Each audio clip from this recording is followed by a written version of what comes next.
Hello friends, welcome back to Tamil movie reviews. நான் உங்கள் தமிழ். இன்றைக்கி நம்ம ஐசி 814 த காந்தஹர் ஹைஜாக் அப்படின்ற ஒரு வெப்சீரிஸோட திரை விமர்சனம் பற்றி தான் பார்க்க போகிறோம். இந்த வெப்சீரிஸ் உங்களுக்கு நெட்ஃப்ளிக்ஸில் தமிழ்லேயே பார்த்தா அவைலபிளாக இருக்குது. மொத்தமாக 6 எபிசோட் கொடுத்துருக்காங்க. ஒவ்வொரு எபிசோடுமே 35லேருந்து 45 நிமிஷம் அளவுக்கு தான் டியூரேஷன்ஸ் கொடுத்துருக்காங்க.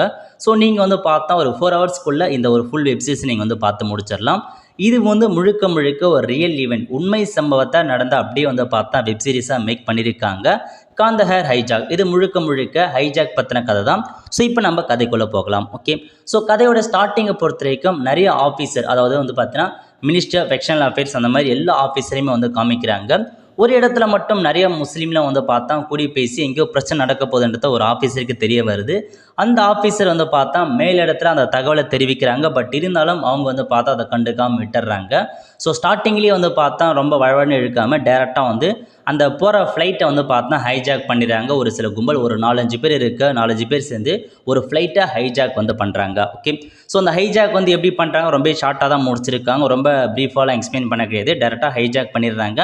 ஸோ ஹைஜாக் பண்ணதுக்கப்புறம் அவங்க அடுத்த கட்டமாக எங்கே போகிறாங்க, அவங்களுக்கான டிமாண்ட் என்ன இருக்குது, ஸோ நம்ம இந்திய அரசு அது எப்படி சமாளித்து அந்த பயணிகள் எப்படி பார்த்தா கூட்டிகிட்டு வராங்க. ஸோ இதுதான் மொத்த கதையை கொண்டு வந்திருக்காங்க.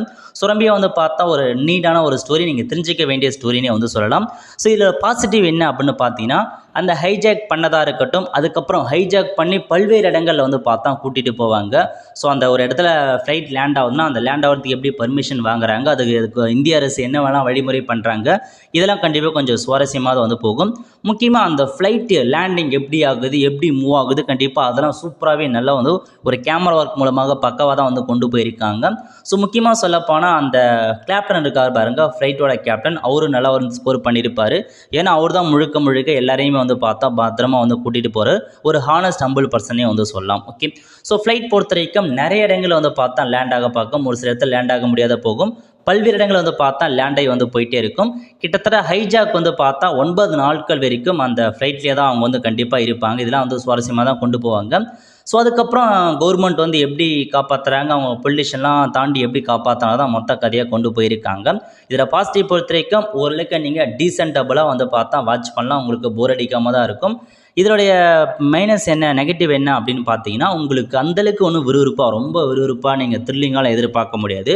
ஜஸ்ட் ஒரு ஸ்லோவஸ்டான ஒரு கதை தான், பட் நல்லா தான் போகும். உங்களுக்கு ஒன் டைம் நீங்கள் வாட்சபிள்லேயே சொல்லலாம். ஏன்னா நிறைய இன்ஃபர்மேஷன்ஸ் இது மூலமாக நீங்கள் தெரிஞ்சுப்பீங்க. ஏன்னா அந்த ஒசாமா பில்டன் அவங்கள பற்றி நிறைய இன்ஃபர்மேஷன் சொல்லுவாங்க, நீங்கள் தெரிஞ்சிக்க வேண்டிய இதுதான். ஸோ இதுதான் உங்களுக்கான மொத்த வெப்சீரிஸ், நீங்கள் ஒன் டைம் வாட்ச் பண்ணலாம். அதேமாரி பிஜிஎம் பார்த்தா ஓரளவுக்கு பரவாயில்ல, ஓகே அளவுக்கு தான் மென்ஷன் பண்ணியிருக்காங்க. ஆக்டிவும் நல்லா தான் பண்ணியிருக்காங்க. அந்த முக்கியமாக எல்லாமே ஃப்ளைட்டை பொறுத்த வரைக்கும் நல்லாவே உள்ளே இருந்தவங்க எல்லாருமே நல்லாவே நடிச்சிருக்காங்கன்னே சொல்லலாம். நீங்கள் அந்த வெப்சீரிஸை பார்த்து தெரிஞ்சுக்கோங்க. அடல்ட் சீன் அந்த மாதிரிலாம் எதுவுமே இல்லை, ராவான அந்த ஃபைட் ஷூட்டிங் அந்த மாதிரிலாம் எதுவுமே இருக்காது. ஜஸ்ட் ஹைஜாக் பண்ணுறாங்க, அது எப்படி பார்த்தா காப்பாற்றுறாங்க, இதுதான் உங்களுக்கு.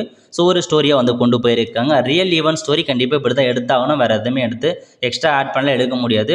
ரியல் ஈவெண்ட் நடந்த ஸ்டோரி அப்படியே உங்களுக்கு காமிச்சிருக்காங்க. ஓகே, வெல் ஃப்ரெண்ட்ஸ், ஸோ இதான் இந்த வெப்சீரிஸ். கண்டிப்பாக நீங்கள் ஒன் டைம் பாருங்கள், ஒரு நல்ல வெப்சீரிஸ்னே சொல்லலாம். மற்ற இப்போ ரீசெண்டாக மற்ற இதை கம்பேர் பண்ண சொல்ல இது ஓகேனே சொல்லலாம். ஸோ பார்த்து என்ஜாய் பண்ணுங்கள். மறக்காம நம்ம சேனல் நீங்கள் சப்ஸ்கிரைப் பண்ணுங்கள். இது வரைக்கும் சப்ஸ்கிரைப் பண்ணாதாங்க, அது மட்டும் இல்லை லைக் பண்ணுங்கள். வெல் ஃப்ரெண்ட்ஸ், கண்டிப்பாக இதில் பிடிச்ச லைக் பண்ணுங்கள். அது மட்டும் அல்ல, இந்த வீடியோ நிறைய பேருக்கு ஷேர் பண்ணுங்கள். அடுத்த ஒரு நல்ல மூவி அப்டேட்டோடு சந்திப்போம். நன்றி, வணக்கம்.